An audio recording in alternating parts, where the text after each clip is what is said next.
Hello bachcho, let us read the question and the question says the angle between two flat mirror is changed by rotating one of the mirror around the edge of another with a constant angular velocity omega, that is 1.5 degree per second.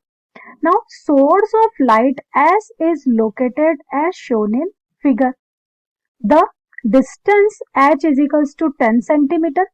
At the initial moment, mirror were in the same plane, that is phi is equals to 180 degree.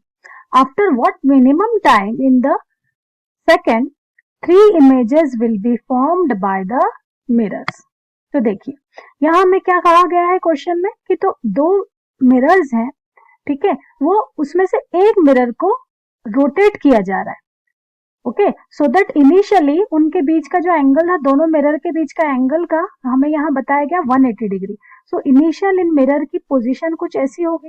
ये first mirror है, ये second mirror है, ठीक है. दोनों के बीच का जो एंगल है इस समय वो कितना दिया है, 180 डिग्री, ठीक है. तो ये एंगल हमें दे दिया phi is equals to 180 initial, correct. अब यहाँ पर हमें सोर्स दिया गया है और सोर्स की डायरेक्शन ये पॉइंट ए दिया है जहां दोनों जो मिरर है वो ज्वाइन हो रहे हैं, ठीक है. ये एच है और इसे हमें 10 दिया गया है, ठीक है.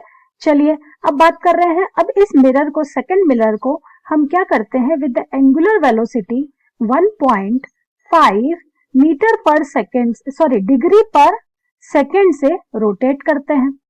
Okay, 1.5 degree per second. एक सेकेंड में वो कितनी डिग्री फॉर्म करती है, 1.5 सेकेंड. तो देखिए अब हमें ये पूछा जा रहा है कितने समय बाद हमें 3 इमेजेस मिलेगी. तो यहां पर जो की कॉन्सेप्ट डेवलप हो रहा है, that is number of image. They are asking 3 images, हमें सिर्फ 3 इमेजेस चाहिए. सो की कॉन्सेप्ट हम डेवलप करते हैं, किसी भी दो मिरर के बीच नंबर ऑफ इमेज कितनी बनेंगी उसके लिए हमें फॉर्मूला दिया जाता है n is equals to 360 by theta minus 1, correct. So यहाँ number of image is equals to 360 by theta minus 1 से हम सॉल्व करते हैं. And one more formula, angular velocity. हमें पता है एंगुलर वेलोसिटी ओमेगा को लिखा जाता है theta upon T, change in angle by with respect to time. हम del theta by del T भी ले सकते हैं. चलिए स्टार्ट करते हैं हम यहाँ पर. n is equals to 360 by theta minus 1. Number of image, हमें n की वैल्यू यहाँ क्या दी है, हमें 3 इमेजेस चाहिए. सो n की प्लेस पे यहाँ 3 रखते हैं, is equals to 360 by theta minus 1.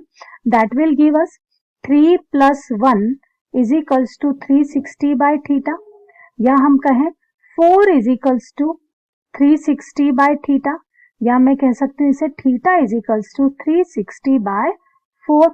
Cancel हो गया तो ये हुआ हमारा 90 डिग्री. तो हमें जब एंगल 90 डिग्री का होगा तब हमें कितनी इमेज मिलेंगी, 3 इमेजेस. दोनों ऑब्जेक्ट के बीच का एंगल जब 90 डिग्री होगा तब हमें कितना मिलेंगी, 3 इमेजेस.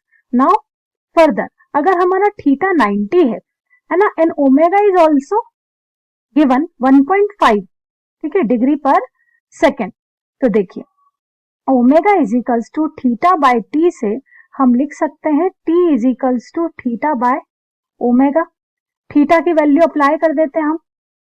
थीटा की वैल्यू है हमारा 90 डिग्री, ओमेगा दे दिया हमें 1.5. सॉल्व करते हैं इसे तो ये हो जाएगा 15 6 90, तो ये हो जाएगा 60 सेकेंड. और टाइम किस में यूज हो रहा है, सेकेंड में. तो मिनिमम टाइम जिस पर हमें 3 इमेजेस मिलेंगी वो हो गया हमारा 60 second. This is our required answer. I hope this is clear to you. Thank you.